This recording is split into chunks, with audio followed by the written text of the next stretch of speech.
आपके सिलेबस में विद्यापति के 3 पद हैं। विद्यापति राजा शिव सिंह के दरबार में उनके अभिन्न मित्र थे और उनके दरबारी कवि थे। उनके दरबार में रहते थे, राजकवि थे, सलाहकार थे। विद्यापति बचपन से ही बड़े कुशाग्र बुद्धि और तर्कशील व्यक्ति थे। बहरहाल इनके परिचय की बात बाद में कभी, अभी हम इनके पदों के बारे में बात करते हैं। तो 3 पद आपके सिलेबस में इनके हैं और तीनों ही पदों में वियोग वर्णन है, यानी कि श्रृंगार के 2 पक्ष होते हैं, एक संयोग श्रृंगार और एक वियोग श्रृंगार। तो वियोग में जब नायक और नायिका एक दूसरे से दूर होते हैं, अलग होते हैं, तो उसे वियोग श्रृंगार कहते हैं। और इसमें नायिका की, तीनों ही पदों में नायिका की विरह व्यथा का वर्णन कवि ने किया है। इन पदों की जो भाषा है वो मैथिली भाषा है। मैथिली भाषा मिथिला क्षेत्र में बोली जाती है। बिहार में विशेष जो क्षेत्र है मिथिला, वहाँ की ये भाषा है और उसी में इन्होंने ये पद रचे हैं। आइए पहले पद को देखते हैं। के पतिया लय जायत रे मोरा प्रियतम पास। ऐसा कौन है, नायिका कहती है, ऐसा कौन है जो मेरी पाती, मेरा पत्र, मेरा खत मेरे प्रियतम के पास ले जाए।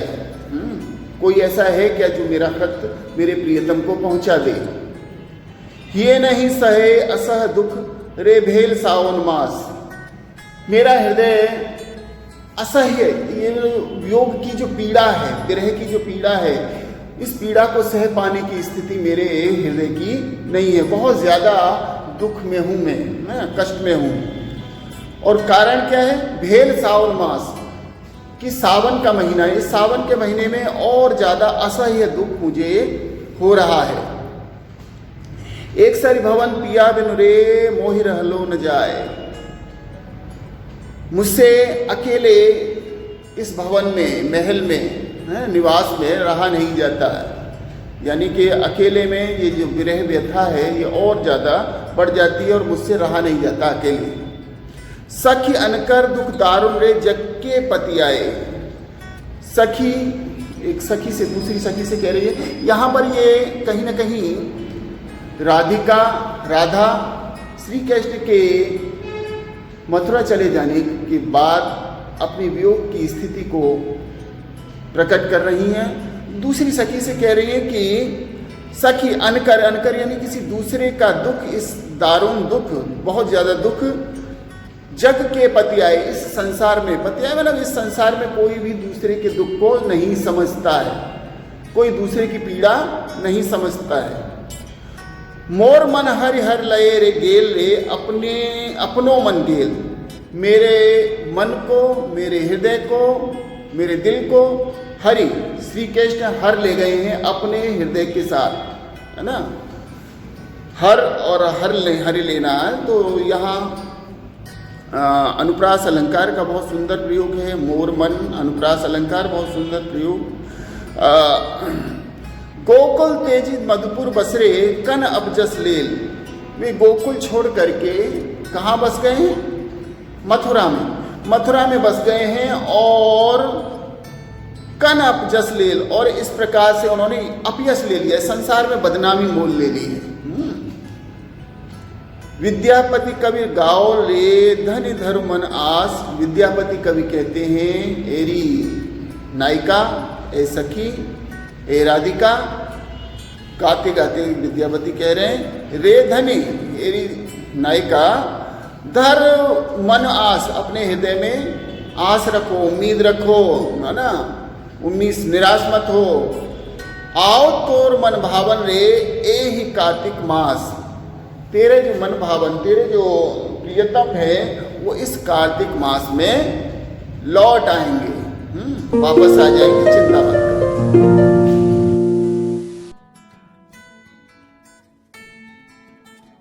विद्यापति का दूसरा पद है, सखी हे कि पूछा से अनुभव मोए।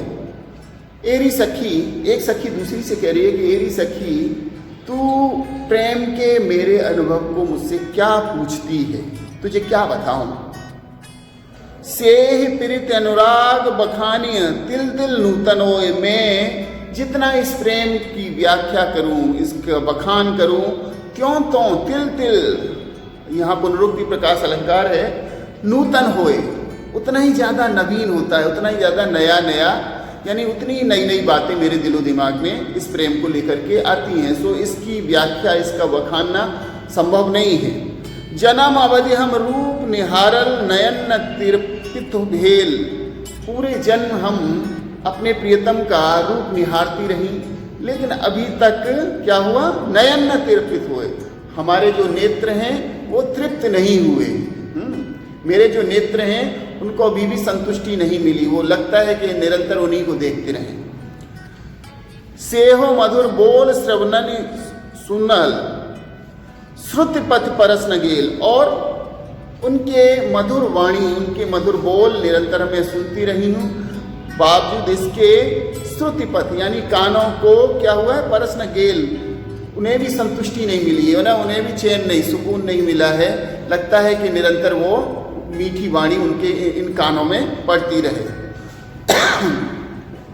कत मधु जामिन रभस गमाउल न बूझल कैसन केल, कितनी ही मिलन की रातें, मधुर रातें हमने रभस गमाउल, रभस यानी रति कीड़ा में निकाल दी, बिता दी हैं, लेकिन न बूझल कैसन केल, लेकिन अभी तक मेरी काम क्रीड़ा समझ में नहीं आई, यानी कि अभी तक मैं संतुष्ट नहीं हुई हूँ रत क्रीड़ा से, काम क्रीड़ा से। लाख लाख जो हिय राखल तैयो हिय जरन न गेल, और लाखों लाखों युगों से मैंने उन्हें अपने हृदय में बसा रखा है, लेकिन फिर भी मन से ईर्ष्या नहीं जाती है, जलन नहीं जाती है उनको लेकर के, यानी कि वो मेरे हृदय में बसे हुए हैं, लेकिन मैं नहीं, मतलब ये नहीं चाहती, या मेरे मन में उनके प्रति, दूसरों के प्रति ईर्ष्या का भाव बना रहता है कि वो किसी और की तरफ, किसी और के प्रति उनके मन में कोई भाव पैदा न हो, है ना, ये ईर्ष्या का भाव मेरे मन में रहता है। कत विदग्ध जन रस अनुमोदय अनुभव काउन पे, कितने ही लोगों ने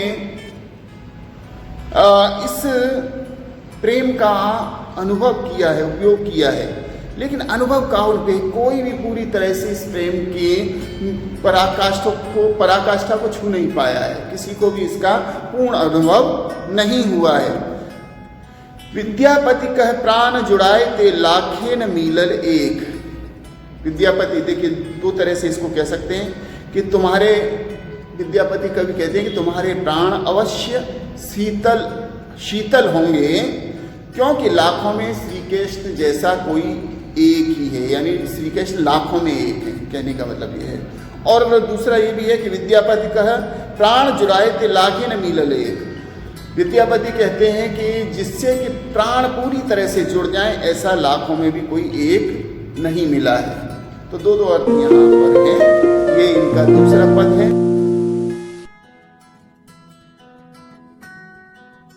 विद्यापति का तीसरा पद, कुसुमित कानन हेर कमल मुख मूद रहे तू नयान। यहाँ पर नायिका फूलों के बगीचे में है और फूलों भरी क्यारियों को देख करके अपनी दोनों आंखें बंद कर लेती है, क्योंकि ये जो खिले हुए फूल हैं ये उसकी विरह व्यथा को और ज़्यादा बढ़ा देते हैं। देखिए इसको कहते हैं, ये उत्प्रेरक का काम करते हैं। उत्प्रेरक का यानी कि जो हृदय में एक पीड़ा है, विरह की, वियोग की जो पीड़ा है, उसको और ज़्यादा प्रज्वलित करने का, बढ़ाने का काम। कोकिल कलरव मधुकर धुनि सुने कर दे झांपई कान, और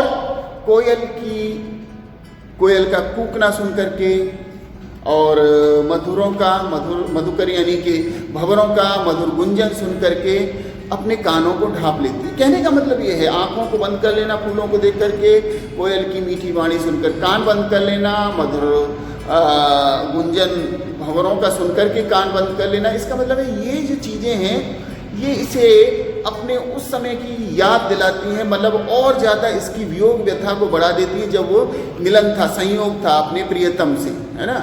तो ये देखिए, ये चीज़ें जब मिलन संयोग होता है तो बहुत अच्छी लगती हैं, लेकिन जब वियोग होता है, जब बिछड़ना होता है, तो ये जो अच्छी लगने वाले जो दृश्य हैं ये और ज़्यादा मन को पीड़ा पहुंचाते हैं। इसलिए वो कान बंद कर लेती है और आंख बंद कर लेती है। तुअ गुण सुंदर धे अति भेल दूवरे, गुण गुण प्रेम तुहारा। हे कवि कहीं यहाँ नेपथ्य से कह रहा है कि तुअ गुण या प्रियतम के गुणों को याद करके, है ना, उनके सुंदर और अच्छे गुणों को याद करके, गुण गुण प्रेम तुम्हारा, और उसको लगातार, यानी कि इस प्रेम की याद में क्या हो गया है, वियोग में नायिका दूवर यानी कि और बहुत, मतलब बहुत ज़्यादा दुर्बल हो गई, अत्यंत दुर्बल, कमज़ोर हो गई है। कितनी कमज़ोर हो गई है, यहाँ अतिशयोक्ति अलंकार है आगे की पंक्तियों में। धरनी धर धन कत देर बैसई पुण्य ही उठई न पारा। धरती पर एक बार बैठ जाती है तो पुनः फिर उठ पाना उससे संभव नहीं होता, इतनी कमज़ोर हो गई। ये अतिशयोक्ति अलंकार है। जब हम किसी बात को बढ़ा चढ़ा करके कहते हैं तो वहाँ अतिशयोक्ति अलंकार होता है। तो एक बार बैठ जाती है तो फिर उसका उठना मुश्किल हो जाता है। पुण्य उठई न पारा, और कातर दिठ कर 14 हेर हेर नयन गरय जलधारा।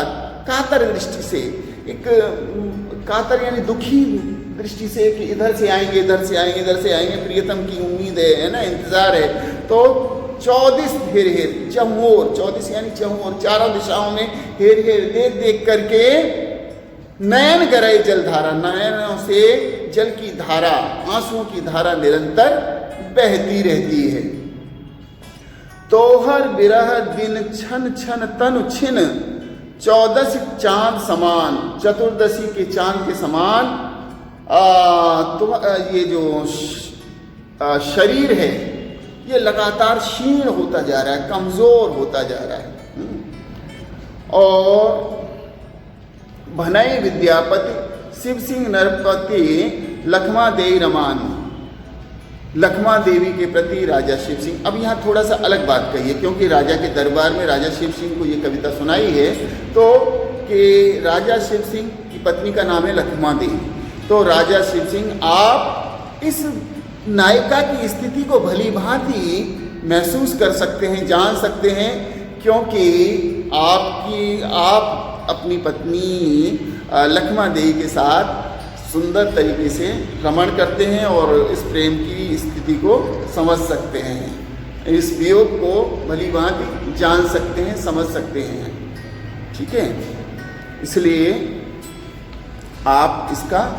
आपको इसका भली भांति आभास होगा। तो ये थे तीनों पद। आइए इसके प्रश्न अभ्यास पे बात करते हैं।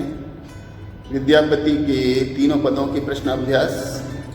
पहला प्रश्न है, प्रियतमा के दुख के क्या कारण हैं। तो दुख के कारण है कि एक तो उनका पत्र ले जाने वाला कोई नहीं है, उससे सावन के महीने में उसकी जो व्यथा है वो और ज़्यादा बढ़ गई है, अकेले उससे महल में रहा नहीं जाता है, सूना घर लगता है, और सावन का महीना है जैसा कि मैंने बता ही दिया।